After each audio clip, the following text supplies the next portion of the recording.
ماں کی ممتا۔ بسترِ مرگ پر جب بار بار میں اپنی کوتاہیوں کی ان سے معافی طلب کر رہا تھا تو کہنے لگیں، میں راضی ہوں بیٹا، کاہے کو بار بار معافی مانگتا ہے۔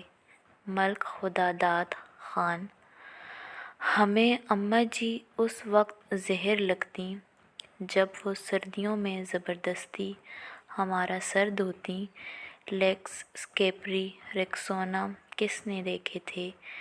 ہم پہلے تو ننھے ہاتھوں سے اماں جی کو مارتے، ان کا دوپٹہ کھینچتے، پھر ان کی گود میں سر رکھ کر منہ پھاڑ پھاڑ کر روتے۔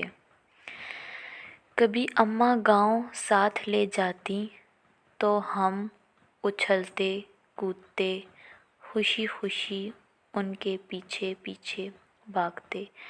شام گئے جب گاؤں سے واپسی ہوتی تو ہم بہت روتے، جب تو بڑا ہوگا تو نوکری کرے گا، بہت سے پیسے آئیں گے، تیری شادی ہوگی، وغیرہ وغیرہ۔ یوں ہم ماں بیٹا باتیں کرتے کرتے تاریک ڈیرے پر آن پہنچتے۔ مجھے یاد ہے گاؤں میں بابا مظفر کے ہاں شادی کا جشن تھا۔ وہاں جلنے بجھنے والی بتیاں بھی لگی تھیں اور سب سو جاتے تو چپکے سے ماں کے ساتھ جا کر لیٹ جاتا اور اس کی چادر میں منہ چھپا کر خوب روتا۔ ماں کھیت میں چارہ کاٹتی اور کبھی کبھی خود ہی ٹوکا چلاتی۔ جب میں گھر ہوتا تو ان کا ہاتھ بٹاتا۔ جب میں ٹوکا چلاتے چلاتے تھک جاتا تو وہ سرگوشی میں پوچھتیں، بات کروں تمہاری فلاں گھر میں؟ شام کا وقت تھا۔ ماں کو بہت دیر بعد میری گمشدگی کا اندازہ ہوا۔ وہ پاگلوں کی طرح رات کے اندھیرے میں کھیتوں میں آوازیں لگاتی اور ڈیرے سے لے کر گاؤں تک ہر کونے میں لالٹین لگا کر جاگتی رہی۔ رات گئے جب میں شادی والے گھر سے بازیاب ہوا تو وہ شیرنی کی طرح مجھ پر حملہ آور ہوئیں۔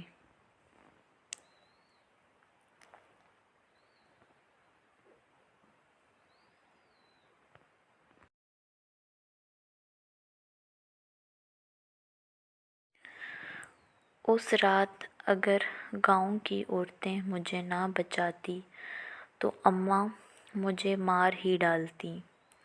ایک بار ابو جی اپنے پیر صاحب کو ملنے سرگودا گئے ہوئے تھے۔ میں اس وقت 6-7 سال کا تھا۔ مجھے شدید بخار ہو گیا۔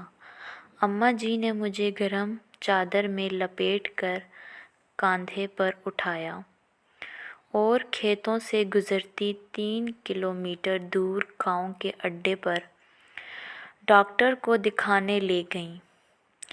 واپسی پر ایک کھالے کو پھلانگتے ہوئے وہ کھیت میں گر گئیں، لیکن مجھے بچا لیا۔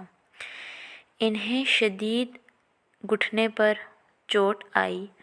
ان کے منہ سے میرے لیے حسبی اللہ نکلا۔ یقیناً وہ بڑی ہمت والی خاتون تھیں اور آخری سانس تک۔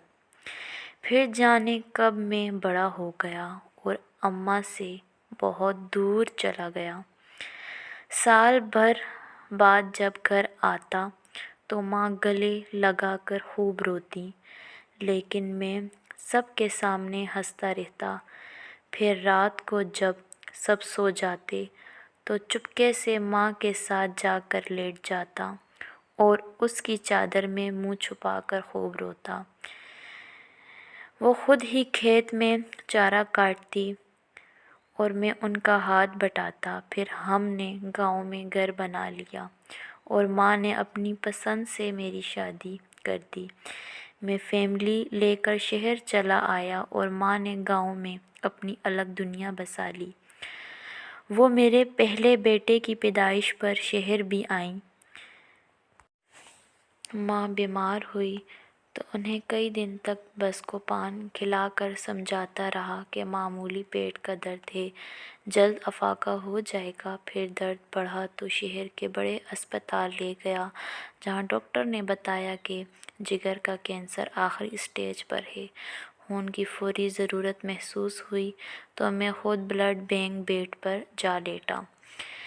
میرا خیال ہے کہ میں نے شاید ہی اپنی ماں کی خدمت کی ہوگی، وقت ہی نہیں ملا۔ بستر مرگ پر جب بار بار میں اپنی کوتاہیوں کی ان سے معافی طلب کر رہا تھا تو کہنے لگیں، میں راضی ہوں بیٹا، کاہے کو بار بار معافی مانگتا ہے۔ ماں نے میرے سامنے دم توڑا لیکن میں رویا نہیں۔ دوسرے دن سر بھاری ہونے لگا تو قبرستان چلا گیا اور قبر پر بیٹھ کر منہ پھاڑ کر رویا۔ ماں سے بچھڑے مدت ہو گئی۔ آج بیت اللہ کا طواف کرتے ہوئے یوں لگا جیسے مدتوں بعد پھر ایک بار ماں کی گود پہنچ گیا ہوں۔ وہی سکون جو ماں کی گود میں آتا تھا، اس بار منہ پھاڑ کر نہیں، دہاڑیں مار مار کر رویا۔ 70 ماؤں سے زیادہ پیار کرنے والا رب کعبہ اور ہم صدا کے شرارتی بچے۔